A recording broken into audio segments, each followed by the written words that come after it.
Bismillah. Assalamualaikum warahmatullahi wabarakatuh.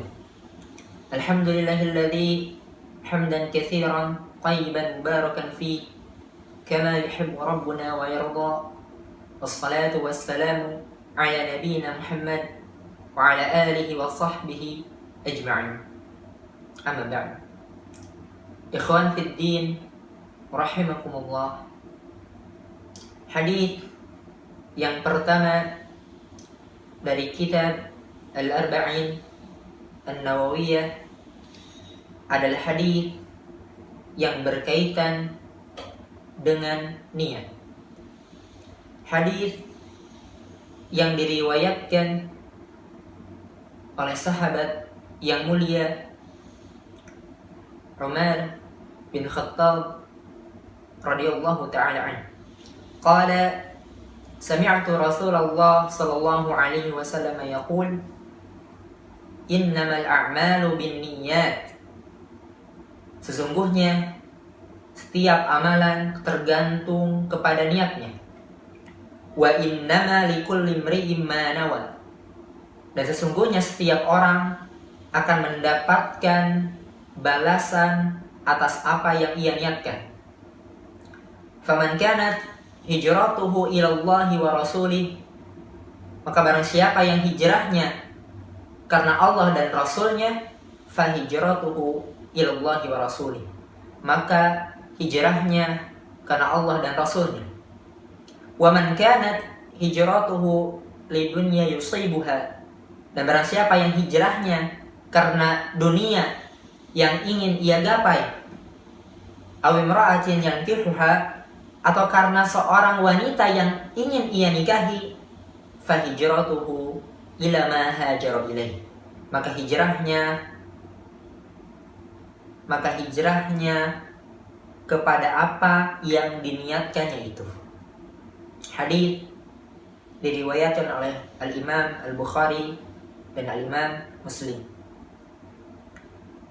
Ada banyak faidah yang bisa kita petik dari hadis yang mulia ini.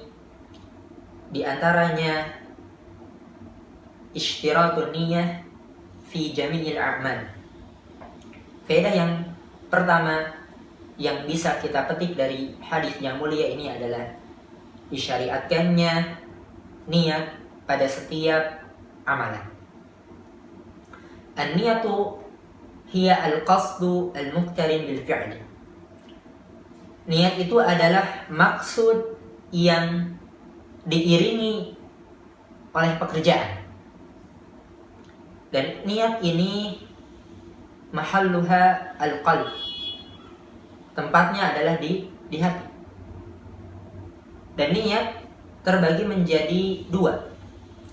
Yang pertama, niatul ma'mul lahu, yaitu niat untuk siapa amalan tersebut ditujukan. Yang kedua, niatul amal, yaitu niat amal, pekerjaan. Adapun yang pertama, al-ma'mul lahu, yaitu untuk siapa ditujukan amalan tersebut, adalah seseorang wajib mengikhlaskan amalnya hanya mengharap wajah Allah Subhanahu wa ta'ala. Itulah yang disebut dengan ikhlasun niyah, ikhlas di dalam niat, di dalam beramal. Adapun yang kedua, niatul amal, adalah niat yang memiliki dua fungsi. Yang pertama, membedakan antara ibadah dan adah. Ketika seseorang berniat untuk mandi pagi, maka ini adalah adah. Berbeda halnya ketika seseorang berniat untuk mandi jinabah, ini adalah ibadah. Maka niat ini membedakan antara ibadah dan adah, kebiasaan. Kemudian fungsi yang kedua adalah membedakan antara satu ibadah dengan ibadah yang lain. Seperti halnya seseorang melakukan sholat, kemudian ia niatkan sholat yang ia kerjakan tersebut adalah sholat asar seumpamanya. Kemudian ada orang juga yang berniat melakukan sholat zuhur misalkan. Maka dengan adanya niat ini membedakan satu ibadah dengan ibadah yang lainnya. Di antara faidah yang dapat kita petik dari hadis ini pula bahwasannya amalan manusia itu bertingkat-tingkat, atau niat manusia di dalam beramal itu bertingkat-tingkat. Ada orang yang sedekah, sama-sama bersedekah. Ada yang sama-sama sholat, akan tetapi balasan atau ganjaran yang ia peroleh berbeda. Ini tergantung pada apa yang ia niatkan. Ada yang bersedekah hanya untuk mengharapkan pujian, bukan karena mengharapkan wajah Allah Subhanahu wa taala.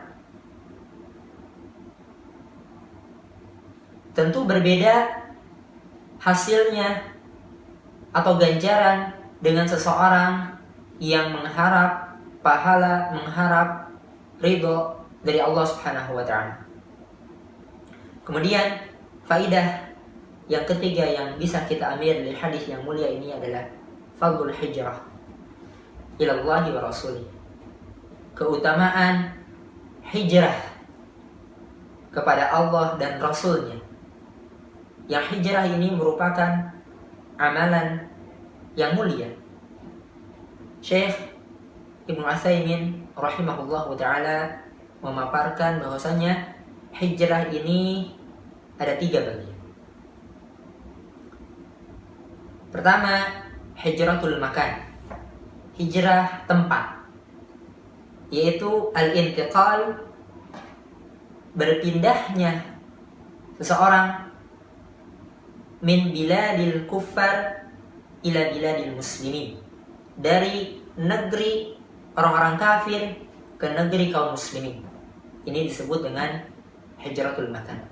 Maka wajib bagi seseorang yang dia tidak bisa melakukan syiar-syiar Islam di negara kufar, maka wajib bagi dia untuk pindah dari negara tersebut menuju negara muslim. Kemudian kedua, hijratul fi'l, yaitu hijrah fi'il, pekerjaan, yaitu hijrahnya seseorang atau berpindahnya atau meninggalkan seseorang dari kemaksiatan menuju ketaatan. Kemudian yang ketiga adalah hijratu al-fa'il, menghajar, mengisolasi seseorang supaya dia meninggalkan kemaksiatannya menuju ketaatan. Itulah beberapa faidah yang bisa kita petik di hadis yang mulia ini. Demikian, semoga bermanfaat. Wa akhiru da'wana alhamdulillahi rabbil alamin. Assalamualaikum warahmatullahi wabarakatuh.